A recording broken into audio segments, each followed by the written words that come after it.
자, 이번 시간에 이제 제13장 1930년대 이후의 민족운동을 정리하겠습니다. 자, 1930년대 이후의 민족운동에 먼저 무장투쟁운동이 여전히 전개되고 있었습니다. 무장투쟁운동은 1920년대부터 본격화되기 시작했지. 주로 만주나 연해주 지방을 중심으로 전개됐지. 그 다음에 이제 30년대에도요, 무장투쟁이 전개되었습니다. 그 중에서 만주 지역을 중심으로 한 무장독립투쟁이 전개되었습니다. 그런데 이제 이 30년대 이후에 무장투쟁의 특징은요, 거기 한중연합작전이 나와. 한중연합작전이 전개되는 겁니다. 그래서 그거 줄쳐놓으시고. 무슨 말이다, 이게 한중연합이. 말 그대로야. 한국과 그 다음에 중국인 무장단체들이 연합해서 일본군을 무찌르는 전투가 나온다는 거야. 그럼 왜 갑자기 한중연합작전이 나오게 될까? 그게 배경이 바로 만주사변에 있다. 그래서 만주사변. 1931년 만주사변을 일제가 일으키지. 그 다음에 괴뢰정부인 만주국을 수립한단 말이에요. 만주국. 그래서 만주가 일본 영역 내에 들어가자 중국인들도 무장단체를 만들어서 항일운동을 한다는 얘기지. 자, 그래서 한중연합작전이 바로 30년대 이후에 전개되는 무장투쟁의 특징입니다. 배경은 뭘 물어보는 거다? 만주사변과 만주국의 수립. 뭘 물어보는 거라 그럼? 한중연합작전. 그리고 이제 이 한중연합작전으로 무장투쟁을 전개한 두 개의 단체가 있어. 그래서 두 개의 단체를 반드시 정리해 놓으세요. 그게 바로 이제 한국독립군하고 한국독립군이라는, 이거는 만주 한국독립군 말하는 거야. 이거를 이끌었던 단체가 있어. 그게 한국독립당이야. 한국독립당. 책에 있습니다. 줄치 놓으시면 돼. 만주 한국독립당 소속의 무장단체가 뭐다? 한국독립군. 누가 이끌었다? 지청천이라는 사람이 이끌었다. 지청천이 이청천이라고 돼. 그래서 지청천, 이청천 같은 사람이야. 그래서 이 한국독립군과 또 한 부대가 뭐다? 조선혁명군. 조선혁명군이라는 무장단체가 나온다. 조선혁명군. 자, 조선혁명군을 이끌었던 단체가 뭐냐면 조선혁명당이야. 만주 조선혁명당. 누가 이끌었다? 양세봉이라는 사람이 이끌었다. 양세봉. 자, 그래서 20년대는 무장단체보다는 봉오동 전투, 청산리 대첩, 간도 참변, 자유시위 사변 이런 것들을 중심으로 정리해놔야지만 30, 40년대 무장투쟁운동은 요 독립군, 무장독립군을 반드시 정리해놓으세요. 무장독립군을 물어보니까. 그래서 한국독립군과 그 다음에 조선혁명군 요 부대의 공통적인 특징이 뭐야? 한중연합작전으로. 자, 그래서 거기 693페이지에 양가로 2번에 동그라미 2번 한국독립군 지청천 활약 줄 쫙. 쌍성보 경박호 사도하자 동경선 전투 거기까지 줄 쫙. 그 다음에 본문에 대전자령 전투 별표. 그래서 쌍성보 대전자령 전투 등 하면 뭘로 간다? 한국독립군으로 가십니다. 자, 그 다음에 동그라미 1번 조선혁명군 흥경성 영릉가 전투 그거 줄 쫙. 자, 그래서 요거 두 개 맞죠? 그래서 한국독립군과 조선혁명군. 그래서 이거는 쌍성보 전투, 대전자령 전투 정도는 알아나. 흥경성 영릉가 전투 정도는 알아나. 자, 그래서 요게 바로 30년대 어디에서? 만주에서 활동한 무장독립단체다. 특징이 뭐다? 한중연합. 이렇게 정리해놓고, 그 다음에 이제 무장활동의 약화 있죠? 그건 한번 읽어보십시오. 그래서 30년대 전반에 주로 만주에서 활약했는데, 이 단체들의 활동이 점차 약화된다라는 거야. 자, 그래서 거기까지 끝내. 자, 그 다음에 이제 어디로 갑니다? 694페이지에 동북항일연구관 조선강복회 거기 줄쳐놔. 지역은 계속 만주야. 계속 만주. 그래서 한중연합작전 하면 이걸로 가고, 한국독립군과 조선혁명군. 그 다음에 이제 이들의 무장활동이 약화되고, 바통을 이어서 30년대 후반에, 그래서 거기 1936년 후반에 만주에서 여전히 활약했던 단체가 있어. 그게 이제 동북항일연군이다. 그래서 동북항일연군이다. 그래서 그것도 하나 줄쳐놓으시면 돼. 동북항일연군. 한국 독립군과 조선혁명군이 더 잘 나옵니다. 근데 이제 요것도 좀 가끔가다 나올 수가 있어. 동북항일연구는요, 이건 사실은 중국 공산당 소속 부대야. 중국 공산당 소속의 무장단체야. 당 소속의 무장단체. 그래서 동북 지역의 항일연합군이란 뜻이지. 그런데 여기에 조선인들이 들어가 있는 거야. 조선인들로 이루어진 무장단체가 여기에 소속되어서 활동을 했다라는 거지. 그래서 그 조선인 무장단체를 이끌었던 대표적인 사람이 김일성이라는 사람이에요. 김일성이라는 사람. 그리고 이 김일성을 중심으로 하는 조선인 무장단체들이 어디를 습격했다? 갑산군 보천보. 그래서 이걸 무슨 전투라고 한다? 보천보 전투라고 한다. 보천보 전투. 이거는 뭐라고 그랬지 아까? 쌍성보나 대전자령 전투. 그 정도는 알아두시라고 그랬죠? 여기는 영릉가, 흥경성 전투. 이 정도는 보천보 전투 하면 어디로 가야 돼? 동북항일연군. 그래서 보천보, 갑산군 보천보 하면 이 세력이야. 그리고 이 당시에 이제 조선인들로 만들어진 단체가 있는데 그걸 제만한인 조국광복회라고 하는 거야. 조국광복회와 관련되어 있는 무장단체는 뭐다? 동북항일연군입니다. 자, 그래서 이렇게 세 개의 단체를 정리해 놓으십시오. 각각 물어본단 말이야. 한국독립군, 조선혁명군, 동북항일연군. 자, 그 다음에 어디로 간다? 중국 본토 2번으로 가는 거야. 자, 지금은 만주에서의 무장독립운동을 봤는데 만주가 아니라 30년대에는 이제 어디에서도 활동하는 무장단체가 나온다? 중국 본토. 자, 중국 본토에서는 어떤 단체가 활약했다? 조선의용대. 조선의용대라는 단체. 조선의용대. 그래서 요 단체도 반드시 정리해 놓으십시오. 요 단체도 잘 나오니까. 조선의용대. 조선의용대는요, 누가 주도한 단체냐면 김원봉이야, 김원봉. 의열단을 주도했던 사람이지? 그래서 20년대 의열단을 만들어서 무정부주의 운동, 의열투쟁을 지도했던 이 김원봉은 뭐야? 20년대 후반부터 독립운동 방향전환을 모색한다고 그랬지? 그거 기억하라고 했지? 방향전환을 모색한다. 미리 읽으셨죠? 방향전환. 의열투쟁의 한계를 느낀 거야. 그래서 정식으로 군대를 조직해서 무장투쟁을 본격화하는 거야. 자, 그래서 김원봉, 조선의용대, 우한 한커우에서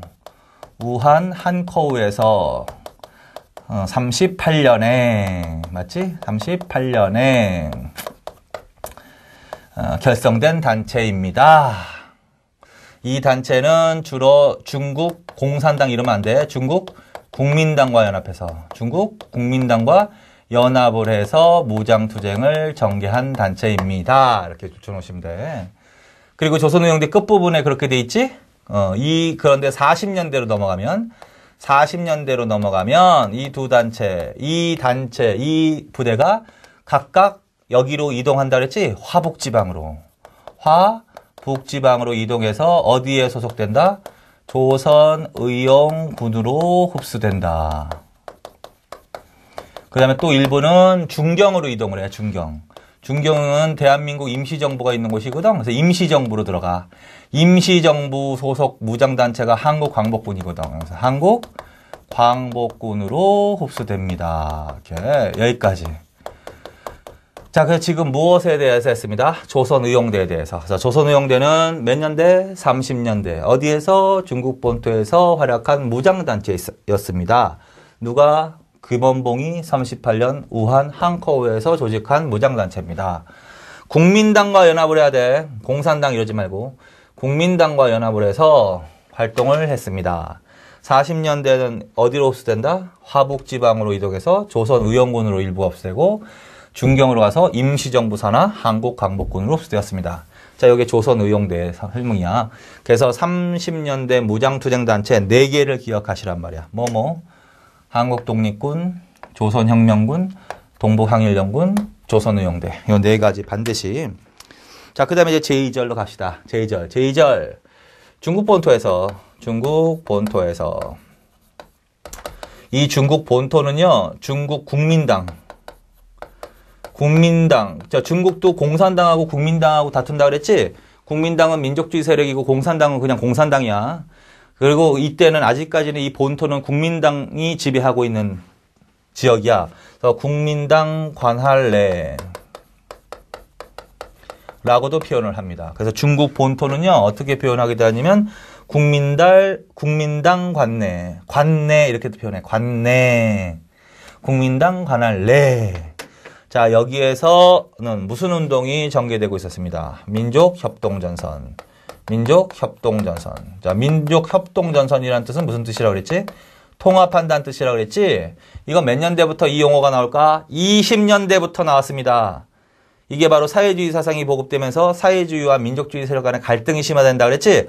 자, 그래서 민족협동전선운동, 통합운동이 20년대부터 전개된 거고 30년대도 계속된 거야. 이게 바로 민족유일당 운동이기도 하지. 민족유일당 운동. 민족유일당 운동이기도 하다. 자, 그래서 이제 30년대 중국 관내에서 민족협동전선운동, 민족유일당 운동이 일어나고 있었습니다. 그걸 주도했던 사람이 바로 김원봉이야. 무슨 계열? 의열단 계열. 그 박스 안에 있는 걸 지금 설명드리는 거야. 의열단 계열의 누구? 김원봉이 주도한다. 주도. 자, 그래서 김원봉이라는 사람은 20년대는 어떤 활동을 했어요? 의열단을 조직해서 의열 운동을 주도했고, 그 다음에 무정부주의 운동을 했지. 근데 이 사람이 20년대 후반부터 뭐 한다고 그랬어? 독립운동 방향전환을 모색한다 그랬지. 자, 그래서 의열 운동의 한계를 느낀 거야. 그래서 38년에 중국 본토에서 조선의용대를 조직해서 정식으로 무장투쟁을 하는 거고, 그 다음에 무정부주의 운동의 한계를 느낀 거야. 그래서 정식으로 새로운 정부를 수립하는, 민족유일당을 수립하는 운동에 매진하게 됩니다. 자, 그래서 이 김원봉, 맨 위에 있는 흐름이 바로 그 흐름이야. 그래서 이 의열단, 다른 건 볼 필요 없고, 의열단 계열인 김원봉이 주도하는 민족협동전선 운동이 일어나고 있었습니다. 그래서 이제 여러 개, 수십 개의 단체가 하나로 느슨하게 연맹을 맺었습니다. 그래서 대일전선 통일동맹, 대일전선 통일동맹 32년에 박스 그대로 설명을 하는 거고, 그 설명은 그 다음 페이지에 본문에 설명돼 있어. 그걸로 이제 여기다 설명해 놓는 거야. 그래서 대일전선 통일동맹. 그리고서 이제 여기에 참여했던 단체들이 모두 해체를 하고 새로운 단체를 하나 만들어. 그게 바로 민족혁명당이라는 거예요. 민족혁명당. 그냥 가르쳐 조선민족혁명당이라고도 하지만 민족혁명당 이렇게 나온다. 35년에. 자, 그래서 이 흐름이 바로 뭐야? 누가 주도하는 거라고? 김원봉이 주도한 뭐다? 민족유일당, 민족협동전선운동이라고. 그래서 요 민족혁명당 있죠? 요게 바로 요 당시에 민족유일당으로 제정된 거야. 자, 그래서 이런 흐름이가. 그리고 요 두 단체 공통적인 성격은 좌우합작이야. 좌우합작. 그래서 이 세력은 민족주의 세력뿐만 아니라 사회주의 세력까지 어떻게 포함한 거야. 김원봉은 사회주의 결이라고 하면 돼. 근데 이제 문제는 뭐냐면 점차 누가 이 단체를 주도하게 되냐면 이 좌익들이 주도하게 돼. 사회주의 세력이 이 단체를 주도하게 돼. 그 사람이 바로 김원봉이야. 그러면서 여기에 가담했던 우익 세력 있지? 민족주의 세력이라고 하는 거지. 우익 세력이 곧 탈퇴를 한다고. 그래서 좌우합작으로 민족혁명당이 만들어졌지만 이내 곧 어떻게 우익이 탈퇴하면서 좌우합작에 또 실패를 하게 돼. 그래서 김원봉이 그럼 좌익단체라도 더 뭉치자. 그래서 좌익통합단체를 만든다. 그게 조선민족전선연맹이다. 조선민족전선연맹이라는 거야. 이것은 좌우합작이 아니라 뭐라고 해야 돼? 좌익통합단체. 자, 그런데 이 지금 중국 본토에서는요, 누구도 활약하고 있었냐면 대한민국 임시정부도 활약하고 있었단 말이야. 대한민국 임시정부도 활약하고 있었단 말이야. 그래서 임시정부의 30년대 활동 내용이 여기서 나오는 거야. 그래서 1930년대 임시정부는요, 어떤 활동을 했냐면, 자, 일단 1930년대 임시정부의 활동 내용 물어보는 거야. 자, 30년 상해에서 한국독립당이라는 걸 만들어. 한국독립당. 그래서 여기도 한국독립당이 나오지만 이거는 만주 한국독립당 말하는 거고, 요건 상해 한국독립당 말하는 거야. 그래서 한국 독립당이라는 것을 30년 어디에서? 상해에서 조직합니다. 이게 이제 대한민국 임시정부의 활동 내용과 관련이 있어. 그 다음에 32년에 이거 있지. 한인애국단. 한인애국단. 이거는 이제 미리 공부하셨죠? 의열운동 할 때. 한인애국단을 결성했습니다. 라고 하면서 32년으로 나올 수도 있단 말이야. 그래서 한인애국단은 20년대에도 공부했지만 30년대 단체로 나온다 그랬지?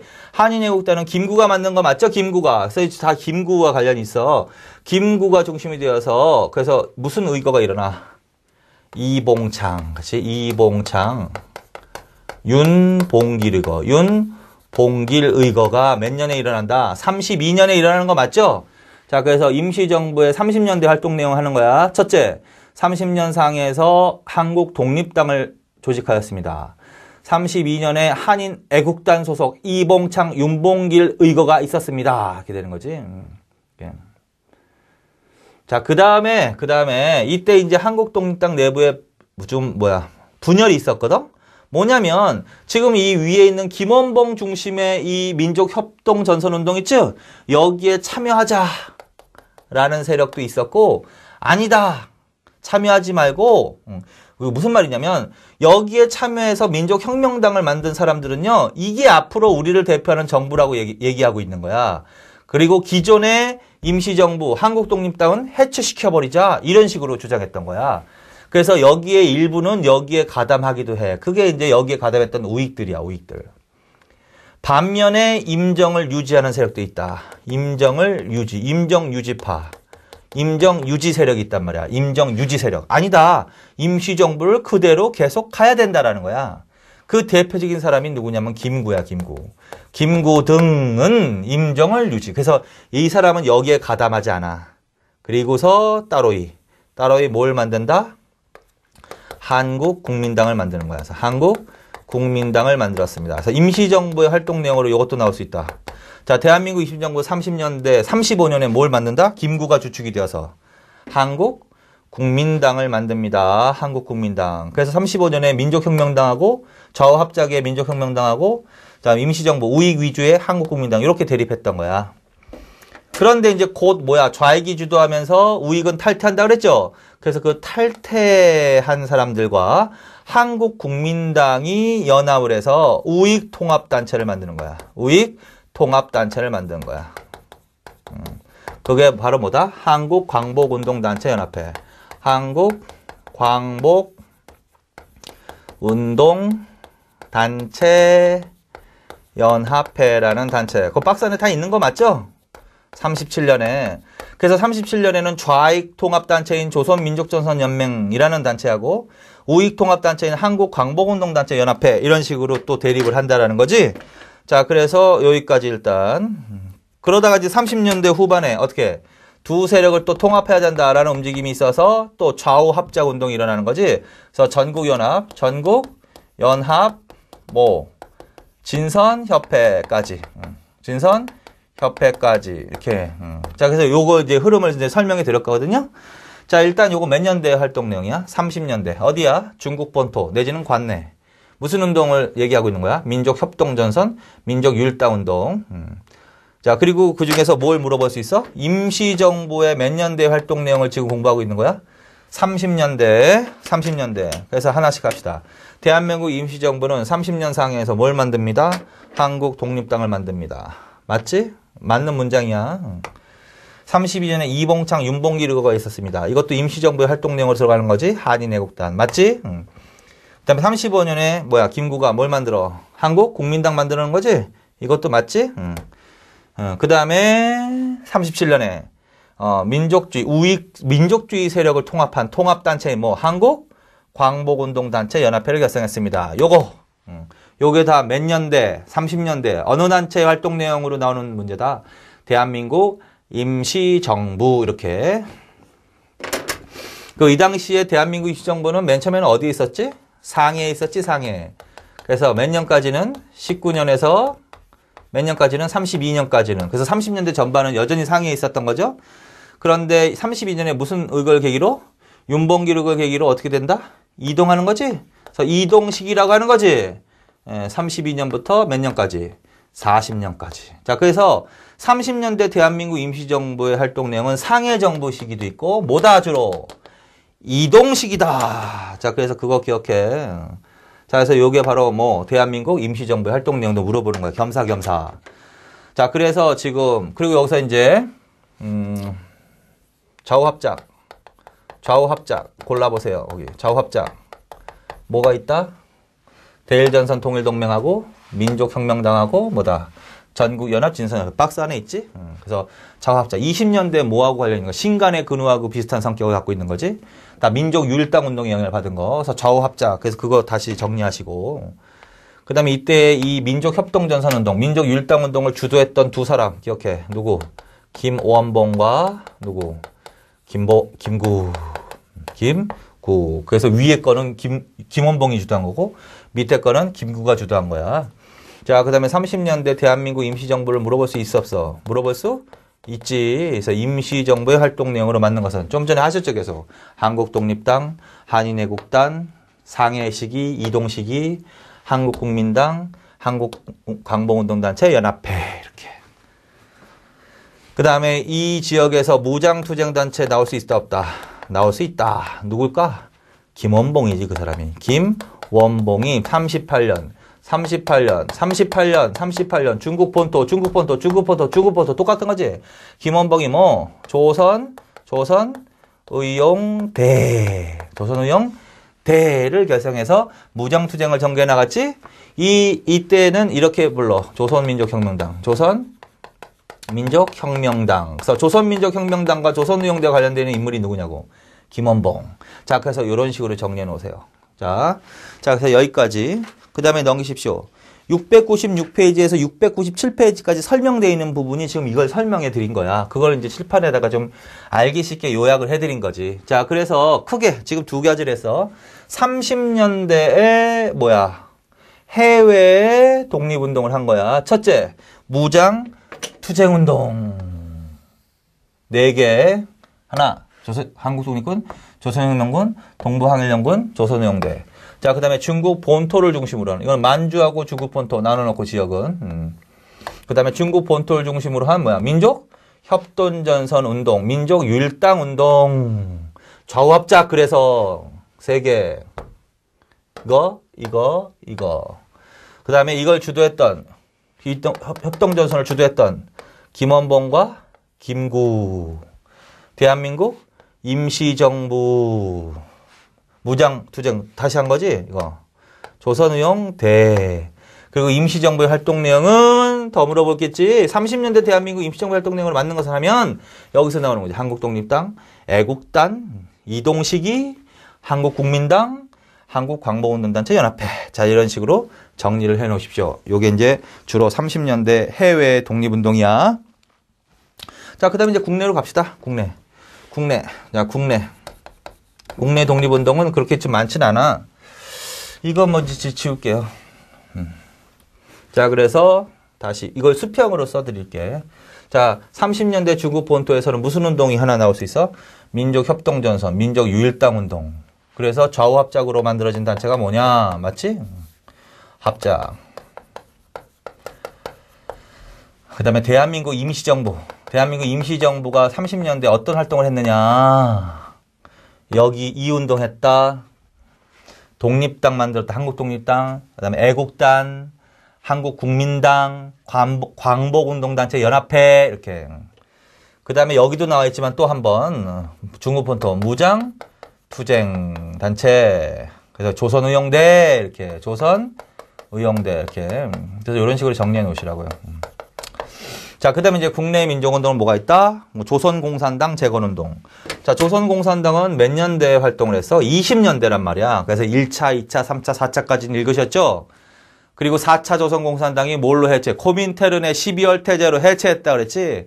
엘리트 중심의 사회주의 운동을 청산하고 노동자, 농민 중심의 사회주의 운동을 전개하라라고 명령을 내렸단 말이야. 코민테른이 1928년 12월 달에. 그래서 코민테른 12월 태제. 그래서 그때 해체한 이후에 30년대는 국내에서는 그냥 조선공산당 무슨 운동? 다시 만드는 재건 운동이 전개되었습니다. 그냥 그거. 조선공산당. 자, 30년대 사회주의자들의 활동 내용으로 맞는 것은 첫째, 조선공산당 재건운동이 전개되고 있었습니다. 주도하였습니다. 맞지? 그 다음에 30년대에도 무슨 운동이 여전히 있다고 그랬죠? 노동운동과 농민운동이 여전히 있다고 그랬지? 그래서 노동운동과 농민운동이 여전히 있다고 그랬는데 이때는 사회주의 색채가 강하다고 그랬지? 그래서 그걸 앞에 뭐 혁명적, 적색, 농민, 노동조합운동이라고 그랬지? 그래서 이 운동을 주도하였습니다. 맞지? 그래서 30년대 그리고 전반에 최고조에 달하는 운동이죠 이거. 자, 그래서 그 정도 읽어. 자, 그 다음에 1930년대 이후에 한국사 연구 있지?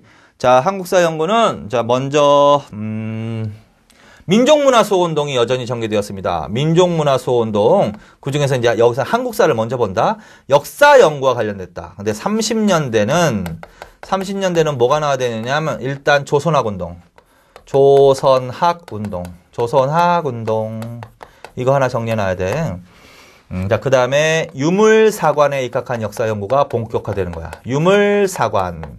이 유물사관은 사회주의자들이 갖고 있는 사관이야. 유물사관, 사회주의자들에 의한 역사 연구. 유물사관에 입각한 역사 연구. 그게 이제 사회경제사학이야. 그래서 사회경제사학. 이거 하나 정리해놔야 돼. 그 다음에 이제 진단학회라는 학회가 나올 거야. 진단학회라는 학회가 나오는데 그 진단학회가 한 역사 연구 방법은 실증주의적으로 역사를 연구해서 실증주의사학이라고 해. 실증주의사학. 그래서 이게 30년대에 나와야 되고 그 다음에 이제 40년대로 가시면 이건 40년대로 가. 거기다 40년대라고 써놓으세요. 양가로 4번에 699페이지. 40년대에 가면 뭘 물어본다? 신민족주의 사학이라고 한다. 자, 그래서 다시 역사 연구만 정리하면 20년대는 무슨 사학이 나와야 돼? 민족주의 사학이 나와야 돼. 그리고 30년대는 뭐가 나와야 돼? 조선학운동, 유물사관에 입각한 사회경제사학, 진단학회의 역사연구, 실증주의 사학이 나와야 되네. 40년대는 뭐가 나와야 돼? 신민족주의 사학. 그리고서 이제 이 각각의 역사연구의 특징을 정리해 놓으시라고요. 거기 699페이지에 조선학운동 있죠? 줄 치세요, 그냥. 1934년 정약용 서거 99주년 줄. 그게 이 운동이 시작되게 된 배경이야. 계기. 이 운동은 무엇을 계기로 시작되었습니다. 정약용 서거 99주기를 기념해서 시작된 운동이야. 동그라미 2번. 민족주의 사학자들 주도 줄.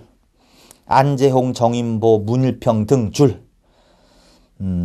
자, 그 다음에 읽어. 과거 민족주의 사학이 지나치게 국수적이고 낭만적이었음을 반성하고 민족과 민중을 다 같이 중요시하면서 우리 문화, 거기서부터 줄 서놓으세요. 우리 문화의 고유성과 세계성을 동시에 찾으려 하였다. 거기 줄. 결론은 뭐야? 이 조선학운동은 기존의 민족주의 사학이 갖고 있는 단점을 보완하기 위해서 나왔다라는 거야. 자, 그 다음에 실학에 대한 연구, 그 줄. 조선 후기 실학을 주목하고 고대사뿐만 아니라 조선시대를 발전적으로 이해하려고 했다. 이렇게 돼 있지? 자, 여기까지 정리해 놓으시면 돼. 자, 조선학운동이란 정약용 서거 99주기를 기념으로 시작이 되었습니다. 누가 주도했어? 안재홍, 정인보, 문일평 등 민족주의 사학자들이 주도한 운동입니다. 조선학운동에서 하려고 했던 게 뭐야? 조선 역사에는 우리나라 사회에는 뭐다? 고유성과 세계성이 동시에 갖고 있다. 그래서 기존의 민족주의 사학을 보완하기 위한 것이다. 우리 문화의 고유성과 세계성을 동시에 찾으려고 했다. 그 다음에 이 조선학운동에서 가장 집중적으로 연구했던 분야가 바로 이 실학이야, 실학. 그래서 조선 후기 18세기 학문적 경향인 이 실학이라는 연구가 집중적으로 이어졌던 게 바로 무슨 운동이다? 조선학운동입니다. 그렇게 정리해 놓으시면 돼. 그 다음에 양가로 2번 간다. 유물사관에 입각한 역사연구. 이건 누구? 사회주의자들이 하는 역사연구. 사회주의자들에 의한 역사연구가 본격화되기 시작한다. 그게 바로 유물사관에 입각한 역사연구고 그걸 사회경제사학이라고 한다. 자, 그래서 그렇게 해놓으시고 거기 동그라미 2번 있죠? 식민사관인 정체성론에 대한 반박거 줄. 그리고 한번 읽어. 사회경제, 그 줄쳐 있는 부분 기억하면서 역사 발전의 보편적 법칙이 한국 사회도 적용된다는 것을 논증하여 일제의 식민사관인 정체성론과 타율성론을 비판했다. 그래서 별표 쳐놓고 요걸 제일 잘 물어봐. 사회경제사학은. 일제의 식민사관 중에서 정체성론이라든가 타율성론이 있다고 그랬지? 그거를 반박한 사람이 바로 뭐야? 사학이 유물사관에 간 역사연구 사회경제사학이야. 이게 무슨 말이냐? 역사 발전의 보편적 법칙이 한국 사회에도 적용된다는 것을 논증, 증명했단 말이야. 그 말은 곧 역사 발전의 보편적 법칙에 따라서 한국 사회도 발전해 왔다라는 거야. 발전이 정체되지 않고 계속 발전해 왔다라는 거야. 근데 계속 발전되지 못하고 어떻게 정체되어 있다고 주장하는 애들이 일본 애들이 아니야. 그게 정체성론이야. 그렇잖아. 그래서 그거를 반박하고 우리도 역사 발전의 보편적 법칙에 따라서 계속 발전해 왔다. 자, 그래서 그건 무엇을 반박한 거야? 정체성론을 반박한 거지. 외부의 도움으로 발전해 온 거야? 아니야. 스스로 발전해 왔다고. 타율성론은 그냥 들어가는 거고. 자, 그래서 일제의 정체성론과 타율성론을 반박한 대표적인 사회경제사. 그렇게 알아놔. 대표적인 사람이 누구 있다? 백남훈과 이청원. 특히 백남훈을 별표쳐놔. 조선사회경제사, 조선봉건사회경제사. 그 두 개 기억하세요. 조선사회경제사, 조선봉건사회. 이거 처음 나오는 책이니까 줄 쳐놔. 조선사회경제사, 조선사회경제사. 맞지? 그래서 사회경제사학이라고 하는 거야. 사회경제사. 그 다음에 조선봉건사회경제사. 자, 이거 누구의 글이라고? 백남훈. 특징은 유물사관에 입각한 역사연구, 사회경제사학. 뭘 반박했다? 일본의 식민사관인 정체성론과 타율성론을 반박했다. 만약에 정체성론과 타율성론 두 개 나오면 그냥 정체성론을 고르면 돼. 자, 그래서 이거 정리. 자, 그 다음에 이제 진단학회로 갑시다. 진단학회 1934년 줄, 실증주의사학교 줄, 문헌고증 문화주의사관 줄. 자, 이 진단학회의 역사 연구의 특징은 실증적으로 역사를 연구하는 거야. 실증적이라는 것은 결국은 역사를 주관적인 게 아니라 객관적으로 역사를 연구한다는 거야. 철저하게 문헌 고증에 입각해서, 그래서 문헌 고증에 입각해서 객관적으로 역사를 연구하던 단체다. 그게 바로 진단학회. 그래서 이걸 무슨 사학이라고 한다? 실증주의 사학이라고 하고, 주로 이제 역사 연구 내용은 문화사를 주로 연구해서 그래서 문화주의 사관이라고 해. 근데 뭐에 대한 반박이래? 1934년 청구학회, 그 청구학회 줄쳐놓으세요. 근데 이 청구학회라는 단체가 어떤 단체입니다. 한국사 왜곡한 20년대 조선사 편수회하고 30년대 청구학회. 그래서 조선사 편수하고 청구학회는 역사를 왜곡한 단체란 말이야. 그래서 그 단체에 반발해서, 그래서 청구학회에 반발해서 조직되었습니다. 그렇게 알아두면 돼. 자, 그 다음에 진단학회 교사가 진단학보줄. 그래서 진단학보줄. 그게 이제 기관지야. 당연히. 진단학회니까 진단학보겠죠. 뭐. 그 다음에 이제 주요 사람이 누구다? 자, 기억은 특징. 순수 학문으로서 역사를 전공한 학자들이 결집해서 창립되어 기관지인 진단학보를 발간했다. 자, 니은에 이병도 줄쳐놓으세요. 이병도 등 역사학자들. 정식으로 역사를 전공한 역사학자들. 그 다음에 이윤재, 이승 등 국어학자. 그 다음에 송석화, 손진태 줄쳐놔. 민속학자. 자, 그래서 이병도 등을 중심으로 하는 역사학자들. 그 다음에 국어를 연구했던, 조선어를 연구했던 국어학자들. 그 다음에 손진태를 중심으로 하는 민속학자들이 참여한 단체가 진단학회. 그렇게 알아두십시오. 자, 그 다음에 이제 얘네들이 독립운동에 직접 기여하지는 않았지만 객관적 사실에 근거 문헌고증의 연구 자세로 우리의 역사, 문화, 언어 등을 연구했다. 자, 그래서 이게 장단점이 될 수도 있어.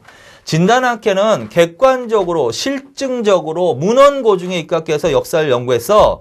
그래서 역사를 학문적으로 체계화시키고 발전시키는 데는 큰 공을 세웠다고 볼 수도 있어. 그런데 얘네들은 역사 연구 자체가 목적인 거지 독립운동을 위한 수단이 아니야. 그래서 얘네들은 독립운동을 위한 역사 연구가 아니야. 그래서 독립운동에 직접 가담하지는 않았다 이렇게 되는 거지. 그래서 항일 의식은 조금 떨어질 수밖에 없다라는 거지. 그게 단점이기도 했다. 자, 그래서 이렇게 3개 정리해 놓으시면 돼. 정리. 자, 조선업운동은 왜 시작됐다고? 정약용 서거 99주기를 기념해서 누가 주도했다고? 안재홍, 정인보, 문일평 등 민족주의 사학자들이 주도한 운동이라고? 뭘 찾으려고 했다고? 우리 문화의 고유성과 세계성을 찾으려고 했다고? 무엇에 대한 연구를, 무슨 학문을 높이 평가했다고? 실학! 자, 유물사관, 사회경제사학은 누구? 사회주의자들의 역사 연구다. 이 유물사관 사회경제사학이 했던 가장 대표적인 내용이 뭐야? 역사 발전의 보편적 법칙이 한국사에도 적용된다는 것을 논증했단 말이야. 그래서 일본의 정체성론 등을 반박했다. 대표적인 사람이 누구라고? 백남운 사회경제사, 조선 봉건 사회경제사. 자, 진단학회. 자, 진단학회는 왜 만들어진 거야? 청구학회의 역사 왜곡에 반발해서.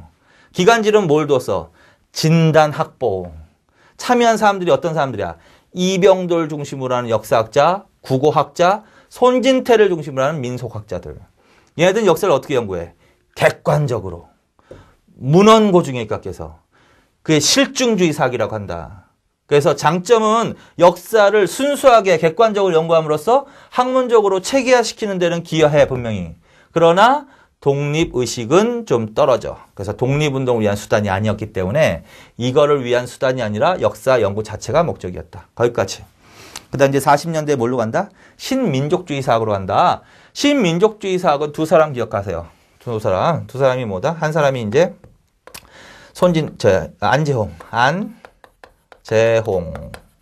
안재홍의 바로 조선상고사감, 조선상고사감이 바로 이 신민족주의와 관련되는 거야. 이 사람이 신민족주의와 민주주의를 제창한 사람이고, 그 다음에 손진태, 이 사람도 신민족주의. 이 사람은 원래 민속학자이면서 어떻게 신민족주의, 조선민족사 결혼, 줄쳐놓으세요. 이건 처음 나오는 것들이니까 조선민족사 결혼. 이거는 봤고, 요거는 조선민족사 결혼은 지금 여기서 처음 보지? 결혼. 그 다음에 국사 대요. 이렇게. 자, 그래서 그 신민족주의는 뭐냐, 그럼? 자, 그래서 한번 읽어봐. 안재홍의 신민족주의와 민주주의는 뭐냐? 한번 읽어보세요. 안재홍은 해방 후 조선국민당 줄, 창립하고 중도우파 지향 줄, 국민당의 정치 이념과 건국 이념으로서 신민족주의와 민주주의를 제창했다. 그래서 안재홍이 신민족주의를 제창한 게 40년대라고. 이게 국민당이라는 이 단체의 건국 이념이자 중도우파의 이념이었다. 자, 그 다음에 니은. 안재홍의 신민주주의 이념은 지주자본, 거기서부터 연필로 줄 닫잖아. 지주자본과 노동자, 농민이 만민 공생하는 계급 평등을 전제로 하는 개방적 민족주의를 의미했다. 여기서 핵심 용어가 뭘까? 만민 공생, 계급 평등, 그 다음에 개방적 민족주의. 그렇게 동그라미 쳐놓으세요. 이것도 말하자면 민족주의, 기존의 민족주의가 갖고 있는 단점을 보완하기 위해서 한 거지. 민족주의의 단점은 뭐냐면 너무 민족주의를 강조하다 보면 폐쇄적으로, 그 다음에 대립적으로 흐를 수가 있어. 그러한 폐쇄적이고 대립적인 민족주의는 진정한 민족주의가 아니라고 보는 거야. 그래서 화해하고 공생하고 계급을 대립적으로 보지 않고, 계급을 대립적으로 보는 거는 사회주의자들이고, 계급 평등, 공생, 폐쇄적이 아닌 개방적 민족주의. 그래서 이런 것들을 강조한 것을 신민족주의라고 한다고. 그 다음에 손진태도 마찬가지지. 자, 손진태는 원래는 무슨 학자야? 민속학. 그 다음에 신민족주의 사관. 자, 거기 보시면 니은에는 책 줄쳐놓고, 그 다음에 디귿을 읽어봐. 자, 계급평등. 거기서부터 또 줄쳐놔. 계급평등을 촉구함으로써 민족주의를 도덕적으로 제고시키고 지배계급의 반성을 촉구해서 사회통합을 달성하려는 실천성과 교훈성을 강하게 띠고 있다. 이렇게 돼 있지? 여기서도 핵심 키워드가 뭘까? 계급평등, 사회통합. 그러니까 이 안재홍이나 손진태가 주장한 이 신민족주의 개념은 결국은 공통용어가 뭐야? 계급평등. 만민공생이나 사회통합이나 똑같은 거지. 통합. 대립이나 분열을 극복하고 통합해야 된단 말이야. 자, 그래서 이런 것들을 강조하는 게 진정한 민족주의라고 주장하는 게 바로 신민족주의입니다. 그래서 이거는 좀 이해도 필요하니까 그렇게 줄쳐놓고 문장은 그 문장이 그대로 나올 수 있어. 자, 그래서 정리해 놓으세요. 그래서 30년대 이후에 한국사 연구는 4개, 하나, 둘, 세 개, 그 다음에 40년대 신민족주까지 이렇게 정리해 놓으십시오. 거기까지. 자, 근데 이제 마지막으로 조선어학회라고 봅시다. 자, 조선어학회. 뭐다? 30년대에도 뭐가 있었어? 조선어 연구가 있었지? 그럼 30년대 조선어 연구에 기여했던 단체는 뭐다? 조선어학회다. 그래서 그거 이제 이 조선어학회로 문제가 잘 나와. 31년에서 42년까지 갈걸? 그치? 그래서 조선어학회 하나 정리해 놓으십시오. 자, 조선어학회는 20년대에 무엇을 계승한 단체다? 조선어연구회를 계승했습니다. 그 반드시 조선어연구회를 계승했습니다. 이렇게. 그리고 이 조선어학회가 한 구체적인 활동 내용을 추천하면 돼. 맞춤법 통일안 제정에서. 맞춤법 통일안을 제정한 단체. 그 다음에 표준어 제정한 단체. 외래어 표기법을 제정한 단체입니다. 그리고 한글이라는 잡지를 간행하였습니다. 이렇게. 여기에 절대 들어가면 안 되는 게 각야날이야, 각야날.